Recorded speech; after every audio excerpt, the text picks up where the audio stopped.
Welcome to another episode of Feel Good with Jaxson. And guess what? I'm Jaxson. Ha ha ha ha.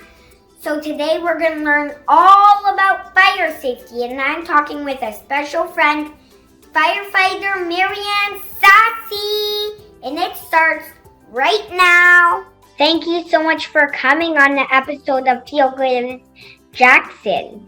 Thank you so much for having me, Jaxson. My name's Firefighter Marianne, and I'm here to talk to you about fire safety. What is a smoke alarm and why are they important? Our smoke alarms are important because they help keep us safe. Our smoke alarms are going to give us the early warning detection that we need to get out of our home safely. Smoke alarms are lifesavers. They smell smoke and they sense when there's a fire. And when they do, they make a beep beep beep sound just like this. And when we hear that sound, that's when we know it's time to go outside. How many smoke alarms do we need in our home and where should we place them? Since our smoke alarms help save our lives, we're required to have a minimum of one smoke alarm on every level of our home outside of all of our sleeping areas. It's important that our smoke alarms are outside of our sleeping areas because if there's an emergency in the middle of the night, we want to be able to hear our smoke alarms. So remember, on every level of your home, outside of your sleeping areas is where you are required to have your smoke alarms. What should kids do in a fire? When we hear our smoke alarm, that means that there's a fire. So we have to stop whatever it is that we're doing and we have to go outside right away. So whether you're playing or sleeping, you stop whatever it is that you're doing and you go outside. And where you go when you go outside is called your family meeting place.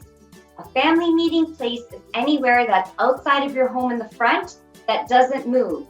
Something like a tree, a stop sign, a mailbox, those would all make really good meeting places. And it's also important to have at least a minimum of 2 safe ways out of your home. So if your first exit is blocked or unsafe, you have an alternative way to get outside. How do you create a fire safety plan at home? It's very easy to create a fire safety plan at home, and it can be done and should be done as the whole family.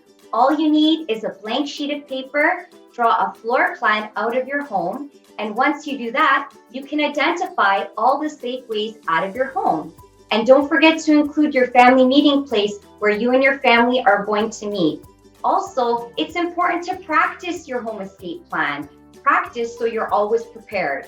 This way, if there's a fire emergency, everyone is familiar with the plan and, of course, where to meet. I don't want to catch on fire, so what should you do never during a fire? So what you should never do in a fire, ever, under any circumstances, is go back inside. Once you're outside, you stay outside. Fires are really, really dangerous and they spread really quickly too. It doesn't matter what's inside or what you forgot in there. You go outside to your family meeting place and you wait there for firefighters. So always remember, once outside, stay outside. What number should you call if there's a fire emergency? Is it 911? Yes, Jaxson, you're right. The number is 911 if you have a fire emergency. And remember, 911 will call fire, police, and ambulance. And depending on who comes to help you will depend on the type of emergency that you have. But remember, before you call 911 in a fire emergency, we're always going to make sure that we go outside first. So the first thing we do in a fire is go outside to our family meeting place. Once we're safely outside, that's when we're able to call 911. And remember, boys and girls, 911 is for real emergencies only. So what is an emergency? So emergencies are things like if your house is on fire, or maybe someone fell down and got hurt really bad and broke their leg. So those are emergencies, and we would be able to call 911 if those things happened. Things that aren't emergencies are like losing your favorite toy, or if you broke something. These are things that we ask our mom and dad for help, so they can help fix things for us and they can help find our toys.